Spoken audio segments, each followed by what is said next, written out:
the streetlights casting a soft glow on the pavement. She couldn't shake off Aisha's words, and for the first time, she began to see her beauty as something more than just a physical attribute. When Nana reached home, her parents greeted her with warm smiles. They were proud of their daughter's achievements and had always encouraged her studies. But tonight, Nana was distracted. During dinner, her mind still pondered over Aisha's suggestion. In her room, instead of opening her books as she usually did, Nana stood in front of her mirror. She studied her reflection, noting her clear skin, bright eyes, and gentle features. Had she been blind to the power she held? As she lay in bed that night, Nana made a decision. Tomorrow she would try something different. She would see if Aisha was right about the power of her beauty. Little did Nana know, this decision would set in motion a series of events that would change her life forever. The next morning, Nana woke up earlier than usual. She stood in front of her mirror, hesitating for a moment before reaching for her makeup kit, a birthday gift she had never used. With trembling hands, she applied a light layer of foundation, a touch of blush, and a swipe of lip gloss. She let her hair down, allowing it to fall in soft waves around her shoulders. As Nana walked into the school compound, she could feel the difference immediately.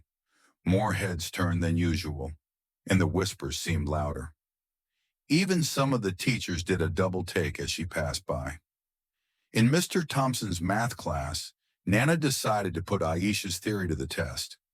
When the teacher handed out a surprise quiz, Nana felt a moment of panic. She hadn't studied for this, but then she remembered Aisha's words.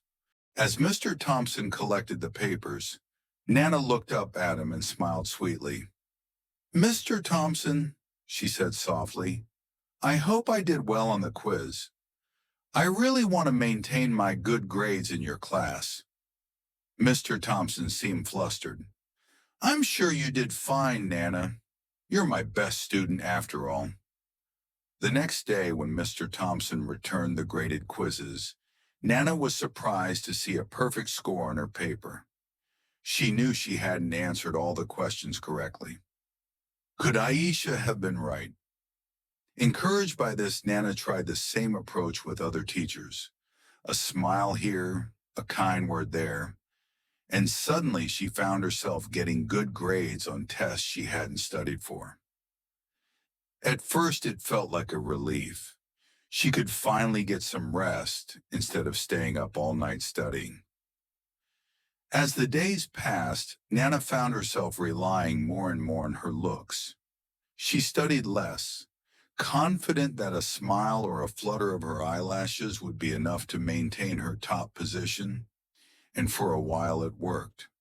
But Nana didn't notice the growing resentment among her classmates. Girls who had once admired her now whispered behind her back. They saw how the teachers favored her, how she seemed to breeze through tests without the hard work they all put in. Aisha watched all of this with a mixture of satisfaction and jealousy.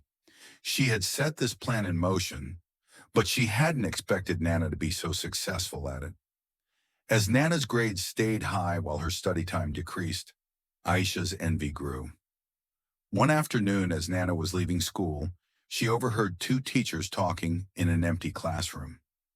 She paused outside the door, listening. "Have you noticed how Nana's been acting lately?" It was Mr. Okafo's voice. "Yes, it's quite a change," replied Miss Thompson. "She seems to be using her charms more." "It's becoming a problem," Mr. Okafo said. "The other students are starting to complain. They think we're showing favoritism." "Well, can you blame us?" Ms. Thompson chuckled. "She's a beautiful young woman. But you're right. We need to be careful. Maybe we can lure her to a hotel during the weekend. Deal with her outside the school premises." Nana's heart raced as she hurried away from the door. For the first time, she felt a twinge of guilt and fear.